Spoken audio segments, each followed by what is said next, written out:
much of North and Central Florida have experienced above normal rainfall over the past 2 weeks.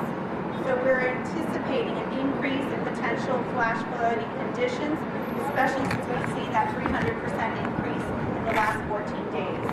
Ahead of the storm, the state has issued a state of emergency to allow for flexibility of response and resources.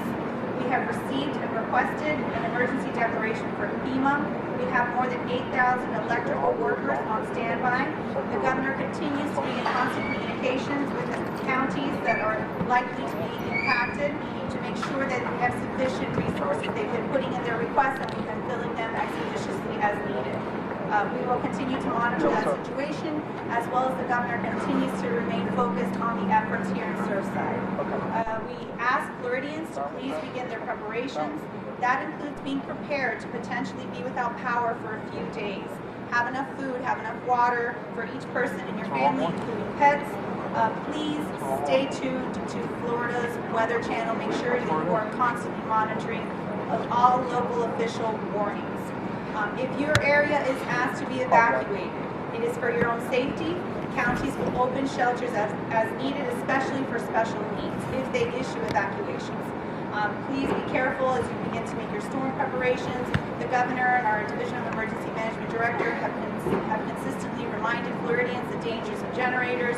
Make sure you use proper tools, proper materials. If you're cutting down trees, make sure you do that safely. Overall, the state and Floridians,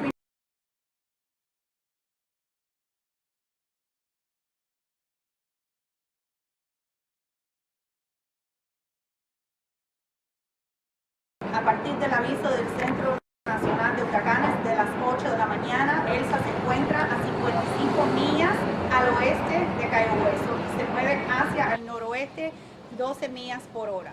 Los vientos máximos se están aproximando a 60 millas por hora, pero también se espera que Elsa llegará a la fuerza de huracán esta noche antes de tocar tierra en la Florida.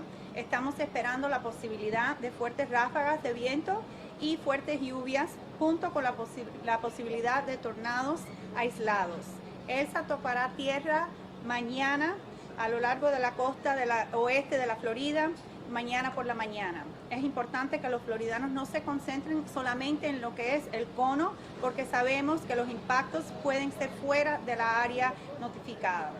En este momento hay advertencias de tormenta tropical para 22 condados de la Florida a lo largo de la costa oeste de la Florida, y hay una alerta de huracán para la costa de la Florida que se extiende desde Pinellas hacia el condado Dixie. La marejada ciclónica también será motivo de preocupación. Les pedimos a todos que sigan las instrucciones de los funcionarios locales. Gran parte del norte y el centro de la Florida ha visto un aumento de 300% en lo que es la lluvia encima de lo normal de esta época del año. Y por eso aumentará la posibilidad de que se produzcan inundaciones y con fuertes lluvias persistentes. Se esperan corrientes de resaca peligrosas en la mayoría de las playas y por favor les pedimos que no vayan a las playas los floridanos. Antes de la tormenta, el Estado emitió, bajo el liderazgo del gobernador DeSantis, un estado de emergencia para permitir la flexibilidad de respuesta y recursos. Solicitamos y recibimos una declaración de emergencia de FEMA. También tenemos más de 8,000 trabajadores eléctricos en espera. Condados contactados con lo que es la posibilidad de poder ver impactos directos, y estamos garantizando que tengan los recursos necesarios. También el gobernador está en comunicación directa con esos condados y seguimos enfocados en ayudar al condado con la tragedia aquí en Surfside. Le pedimos de nuevo a todos los floridanos que estén notificados, que se mantengan informados con las actualizaciones y por favor que estén preparados para estar sin electricidad, posiblemente durante unos días, tener suficiente comida, suficiente agua para cada miembro de su familia e incluso las mascotas. Por favor, les pedimos que presten atención también a todas las advertencias de los funcionarios locales, y en general sabemos que el Estado está bien preparado para combatir y para poder resolver lo que es los impactos de esta tormenta, y estamos aquí unidos con la alcaldesa, asegurando que esta prioridad sigue enfocado al gobernador. Muchas gracias. Thank you very much, Lieutenant Governor. Miami-Dade County Mayor Daniela Levine Cava.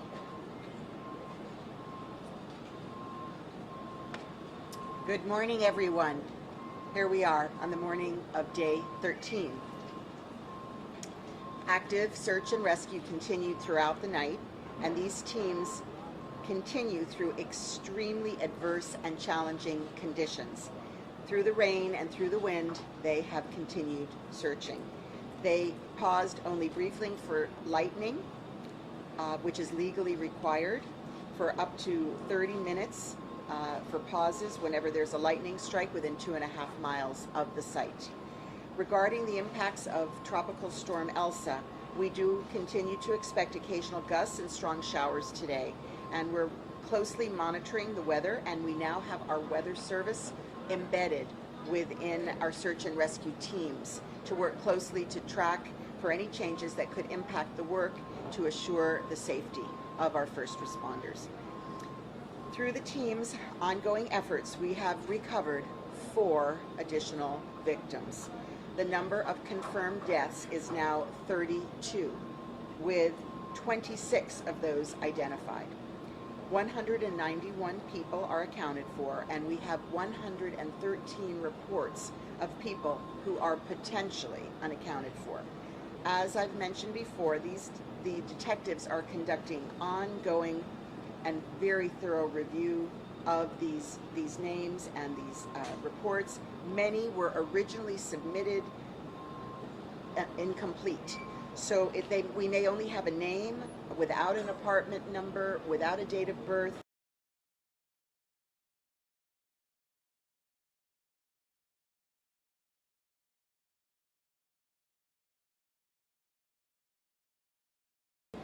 Our detectives continue to follow up on every single report that was submitted, but in many of these cases they aren't able to reach the person who originally submitted the report. So it's a distant relative or someone overseas without clear details, and that makes it very difficult for us to determine whether an individual was in fact in the building. We continue to urge all of the families who are missing loved ones to please reach out and connect with us so that our detectives can file missing persons reports with the police, and we want to confirm every single account. Every single life that has been lost is a beloved family friend, a best friend, someone's child or parent or niece or cousin or grandparent, and we know that waiting for news is unbearable. The waiting, and the waiting is unbearable. And so receiving that your loved one is gone is also unbearable, but we need information to be able to confirm exactly who is missing. Please continue to hold all of the families in your hands and your hearts and in your prayers during this unimaginably difficult time. We're also working hard to provide respite and support to the men and women of the USAR teams wherever possible. And today we brought in cooling stations closer to the site to provide relief from the ongoing heat, as well as county buses where they can take quick breaks from the wind and other conditions. We're also grateful to the support from Royal Caribbean, which is providing a docked ship where first responders can also rest between the shifts. NIST, our federal partner, continues to work closely with the structural specialists, with detectives and the fire rescue crews on site as the evidence gathering process is well underway. The teams are extremely well coordinated. They're capturing all possible insights from the debris, and all evidence is being properly tagged and logged.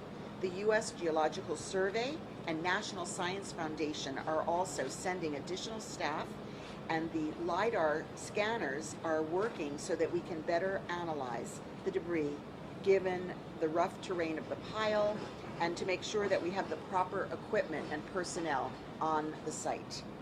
All this evidence will be critical to the NIST eventual fact-finding report, and as we are working on all levels, local, state, and federal, to provide answers and accountability for the victims of this unthinkable tragedy, And we're going to be making policy changes, as you know, at every level and at every step in the building process to ensure that this can never, ever happen again. Buenos días, aquí estamos en la mañana del día 13. La búsqueda y el rescate activos continuaron durante la noche. Estos equipos continúan atravesando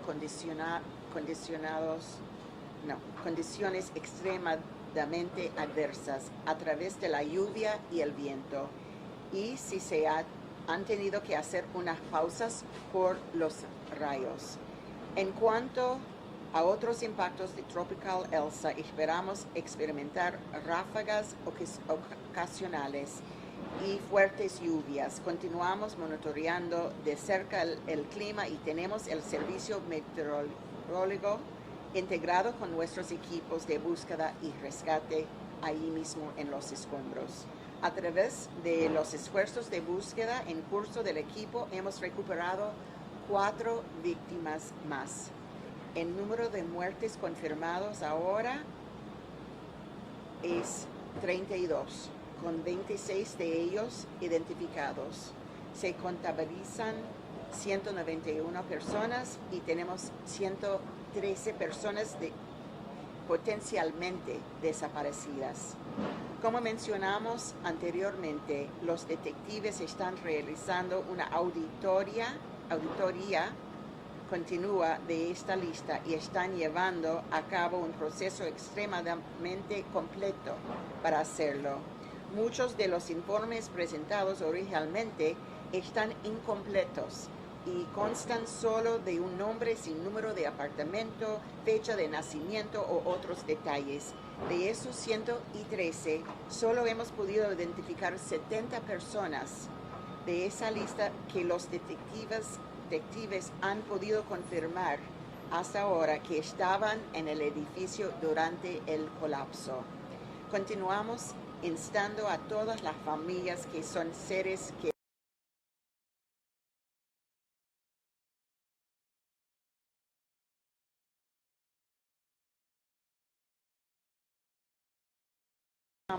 para confirmar cada una de las cuentas.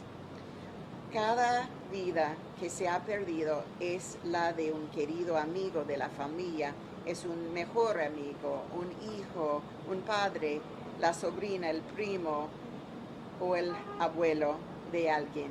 Y por favor mantengan a todos estas familias en sus corazones y en sus oraciones durante este momento inimaginable, difícil para todos. También estamos trabajando arduamente para brindar respiro y apoyo a los hombres y mujeres de los equipos USAR siempre que sea posible, incluida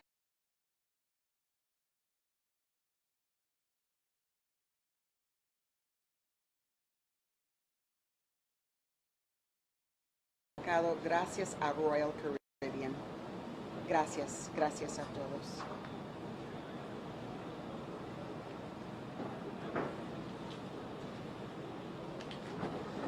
Thank you, Madam Mayor. Surfside Mayor Charles Burkett. Good morning. This morning I was up with the family and learned that overnight the work did briefly stop regarding lightning, but has returned to full power. Did return to full power shortly afterwards. The wind is hampering the large cranes moving very heavy debris. That's a challenge that they're attempting to work around right now. I met with the families this morning, with some families, and the losses to them are catastrophic. One family I met with had a daughter who had recently graduated law school, recently married in January, and obviously the family is distraught and wanting to know every detail about what's happening and whether or not their daughter and their son-in-law are going to be found. I told them that we are working 24 hours a day, 7 days a week, nonstop with waves of search and rescue teams, and that the Miami-Dade rescue teams out there, including the police and our foreign friends who are also assisting are doing everything they possibly can, and they are as intent on pulling everybody out of that debris pile as the families are in having those family members pulled out. Governor DeSantis, I met with yesterday. Thank you, Lieutenant, for coming today. And Governor DeSantis wants to supplement the charitable efforts that are ongoing now and has asked me to work on that project. His concern is that nobody fall through the cracks with respect to funding. So there are significant donors that I will be working with, and we will be working to supplement all of the funds that are available to the families and make sure that everybody gets what they need. I know Mayor Cava was at the meeting this morning, also meeting with families, consoling them, providing them information, and letting them know they have our 100% support. Thank you, Mayor Cava, for doing that. As usual, the town of Surfside and I stand ready to provide any support to the rescue effort that we can. We're small, but we're here, we're on the ground. Our staff is working 12 to 18 hours a day, and we will continue to do whatever we can to support the effort. We are currently responding to inquiries from our large buildings in town regarding the collapse and advising them that they should do a full structural review of their systems. In addition, we are doing a deep dive with respect to the sister building called Champlain North, which is essentially the same building built by the same developer at the same time, with the same plans, probably with the same materials, and given we do not know why the first building fell down, we have significant concerns about that building and the residents in there. From the very beginning, we worked to make sure that those residents had alternative housing if they wanted it. Several of them have taken us up on that offer, but right now we continue to work with the condominium board to make sure that, we can't make sure, but we're going to do everything we can to look at those structural systems, including ground penetrating radar, the columns, the beams, the slabs, and try to get our arms around what may be happening, what did happen, and but like I said, we have some concerns about, not just some, but deep concerns about that building, especially given we don't know what has happened there. But our engineer is actively working on it, as our town official is. Lastly, I want to relay, and again, I'm going to do this publicly, and I know Mayor Cava has been extremely compassionate and supportive of the families. They've asked me if they can somehow get back down to the site to visit. I told them that I support that idea. Of course, we have to work around the rescue efforts, and whether we do it over the course of a couple days, I think it would be very, very good for those families to again see the amazing efforts that are being expended on their behalf.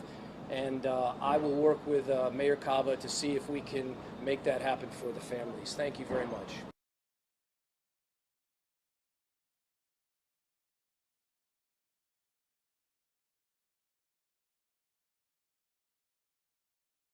Diaz, in my first time addressing everyone as a whole, I just want to say that we are all in this together.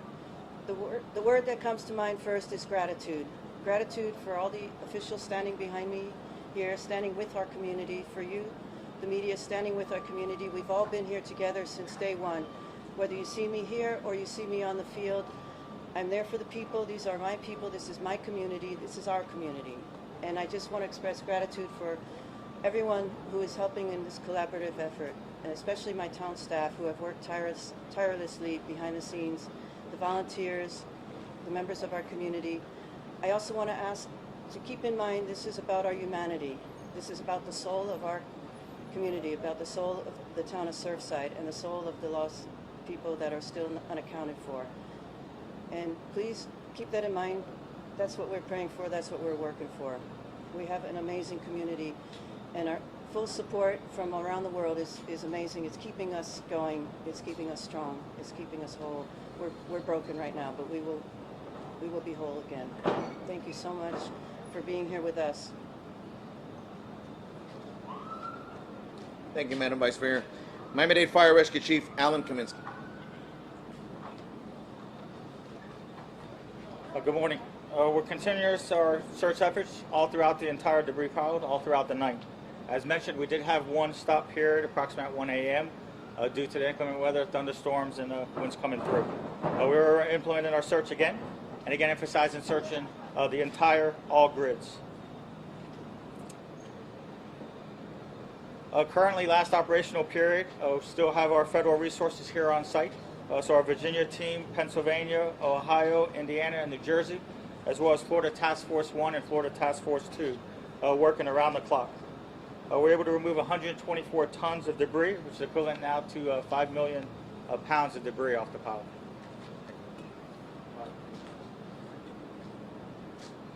Thank you, Chief. Miami-Dade Fire Rescue Director of Media and Public Relations, Erica Benitez. Muy buenos días. Continuamos nuestras labores de búsqueda y rescate. Las labores continuaron toda la noche. Tuvimos una pequeña pausa, pero esta mañana continuamos estas labores. En este momento tenemos aproximadamente 240 miembros de estas cuadrillas de rescate trabajando sobre los escombros. También tenemos equipos de Pensilvania, de Ohio, de Indiana, Virginia y Nueva Jersey, los cuales están continuando estas labores. Hemos removido aproximadamente 4.200 yardas cúbicas de escombros. Esto equivale a un aproximado de 2.500 toneladas de escombros. Muchas gracias. Thank you, Erica, and I welcome to the podium our Creole translator, Leona Letterbourg. Mesdames, Messieurs, bonjour. Je dis encore, l'équipe nous a continué à faire recherche pendant toute nuit là. Et recherche est campé vers 1h du matin pour environ 30 minutes parce que il y a un pile d'éclairs avec l'oreille qui t'a grondé. Donc pour sécurité, on était obligé de faire une pause. Pendant la nuit là, nous arrivons à joindre 4 autres victimes. Et ça portait quantité de monde qui décédé à 32, quantité de monde que nous trouvons qui déjà que nous connaissons qui là, c'est 191 et monde que on peut joindre les 113. Les détectives continuent à faire travail, il y a un travail audit qui est appliqué pour le moment et pendant le travail, la police a trouvé que dans le building là, il y a gagné 70 personnes qui ont confirmé qu'ils étaient dans le building là, le bâtiment a tombé. Pour le moment, il y a Elsa qui a approché ce nom. Elsa, pendant la journée, avec la journée de mer, les nuits là, a porté un pile la pluie avec un pile vent. Donc, il est nécessaire pour tout le monde de faire attention pour être capable de protéger tête. Les détectives ont continué à faire travail et toute l'équipe a continué et nous demandons tout le monde pour continuer à prier pour eux. L'investigation, pendant qu'on a fait, il y a réuni preuves avec tout ça qui est nécessaire pour être capable de joindre responsabilité et établir réponse qui est nécessaire de sorte que disposition prend pour ça que arrivé à pas arriver encore. Merci en pile. As we go into our questions and answers session, we have Deputy Incident Commander Charles Sorrell available and the Miami-Dade Police Department Director Freddie Ramirez. Once again, raise your hand, wait till you're called upon, and address the speaker, please. Spanish medium?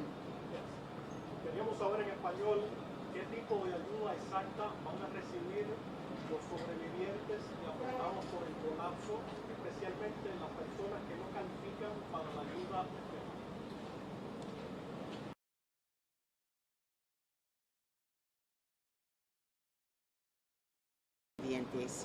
Y tenemos un grupo de fundaciones trabajando, identificando las necesidades que caen al lado y que FEMA y el Estado no pueden realizar. Y yo estoy trabajando con ellos para ayudar en identificar exactamente la mejor manera de usar los fondos. Y estamos trabajando juntos para que nadie falta. Nadie falta.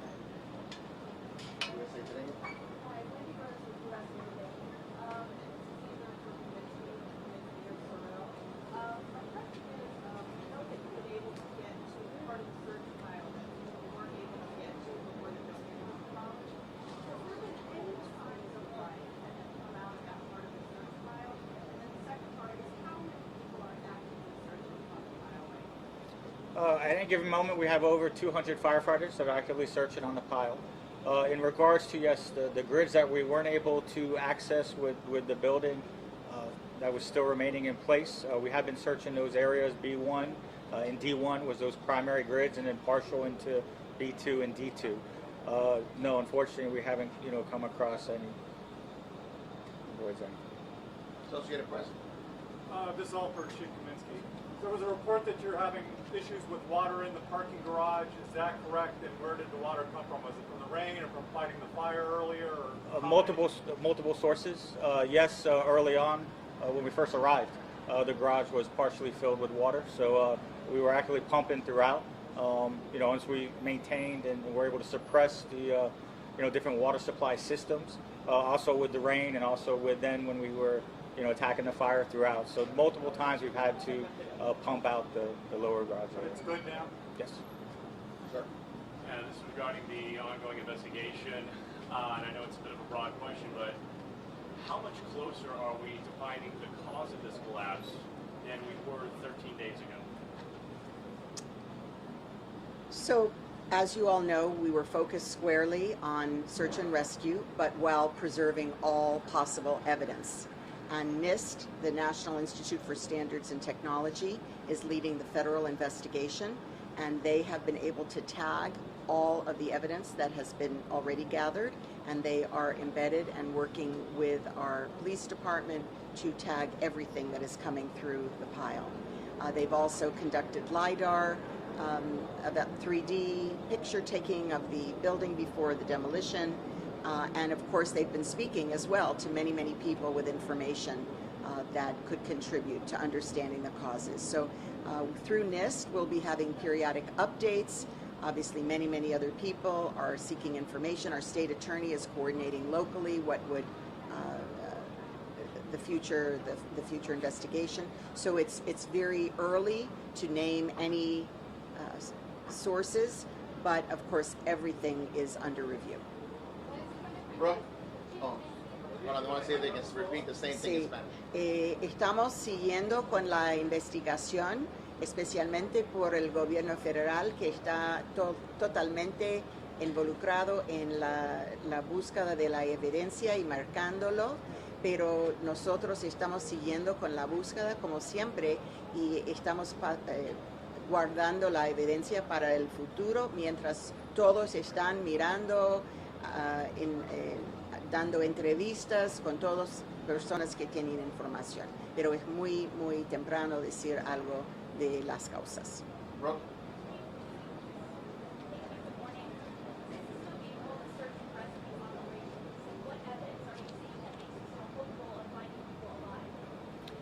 Well, we're definitely searching. I mean, unfortunately, we're not seeing anything positive that continues in that sense. The key things we're looking for all throughout in regards to voice space, livable spaces, we're not coming across that. So we're, actively searching as aggressive as we can, to see if we can assist with the families and locate individuals.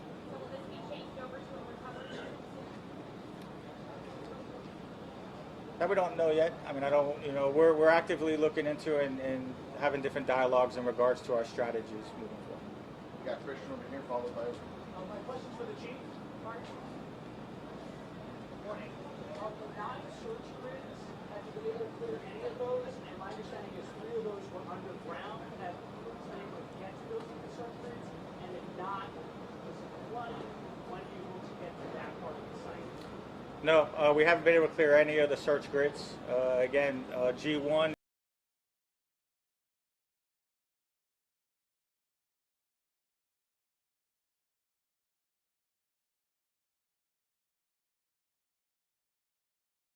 Definitely with this type of collapse and that pancake, there are several layers of floors per se, that would be subterranean. But the 3 that had significant flooding has been cleared of the water?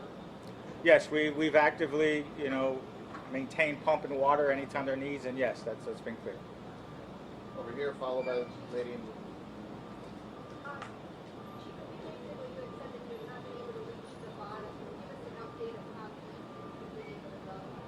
I don't have the exact feet per se, to let you know. Definitely floor-wise, we've definitely delayered several floors, but each grid is different. Just again, the magnitude of this collapse and the way the building collapsed in certain areas. We've been able to go a few floors lower in one grid per se than the other. I don't have the exact number, but we definitely haven't been able to get to the lower floors per se. The first one.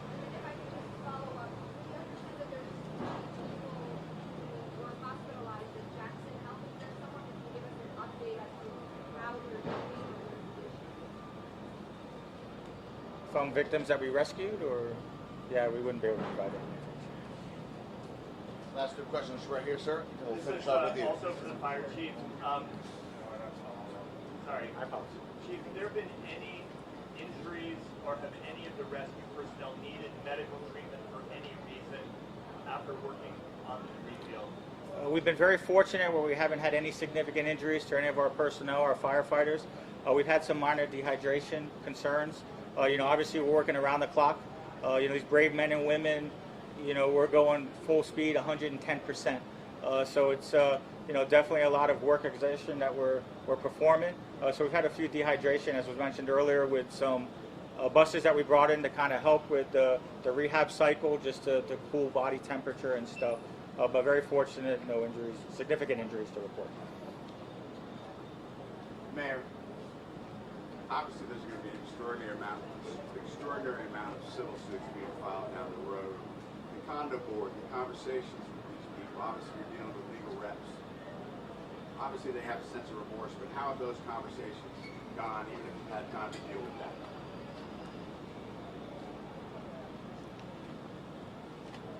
The whole world wants to know what happened here, and especially those who are the victims, the survivors, the family members of those who are in the pile. Clearly, everybody wants to know what happened. So we do have lawsuits that have been filed. We have numerous investigations, and I look forward to learning the truth, as do we all.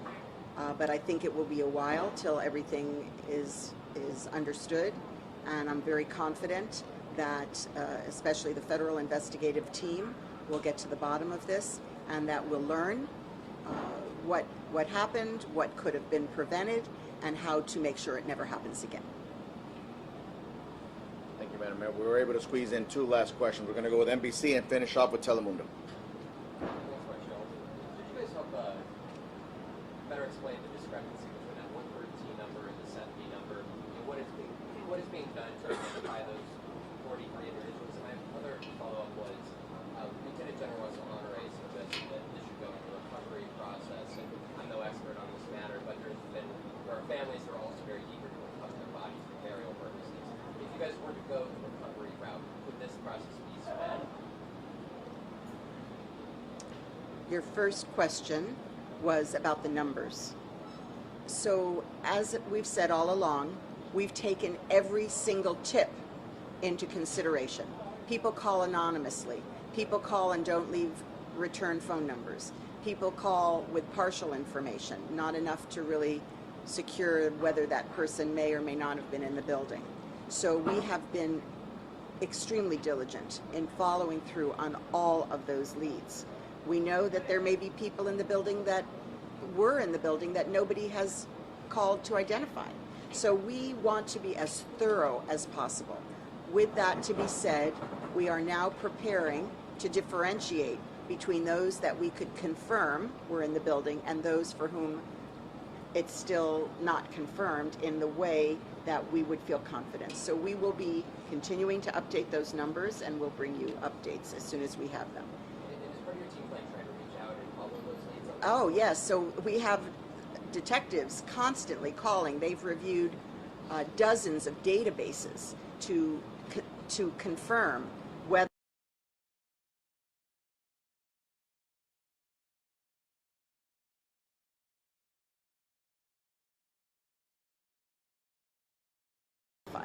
who was and who was not in that building. As far as whether moving into the next phase will speed up the process, the answer is we will continue, as now, to thoroughly carefully sift through these piles. Really, you will not see a difference. We will be as thorough as we've been throughout to carefully search for bodies and belongings, and to catalog and to respectfully deal with any remains that we find. Thank you, Madam Mayor. The last question, Telemundo. Yes, the chief answered perhaps Erica in Spanish. We've had fires, 13 days, no boys after demolition. How close are we to moving to the recovery phase of this operation? Bueno, como hemos explicado ya, este es un proceso bastante complejo, el cual requiere ser muy metódicos en el proceso. El hecho de que todavía nos encontramos en esta parte del proceso no quiere decir que no estamos encontrando víctimas fallecidas, restos humanos. Entonces, de todas formas, el proceso en sí no ha cambiado mucho. Esto no va a agilizar el proceso de encontrar víctimas, y por eso continuamos trabajando en este esfuerzo de búsqueda y rescate. Tenemos todo el equipo necesario, tenemos todo el personal necesario en este momento para continuar esta labor, y estratégicamente estos expertos saben que esta es la mejor manera de manejar esta situación. One last comment from the Mayor. I want to say that for the family members who are waiting and waiting, excruciatingly waiting for information, they know what is happening. They understand that the news of their loved ones may be tragic loss. And they, as they're contacted to let them know that a loved one has passed, they're prepared for it. And so I think everybody will be ready when it's time to move to the next phase. Y en español quiero decir, cada familia, cada miembro de la familia que está esperando y esperando para las noticias está preparada. Ya sabe exactamente cómo van a recibir la información, y ellos saben que estamos haciendo todo lo que podemos, y también ellos están listos para cerrar este capítulo de sus vidas. Gracias. Thank you, Madam Mayor. Thank you, folks. Our next joint operational briefing will be at 5:30 this afternoon, same location. Thank you very much.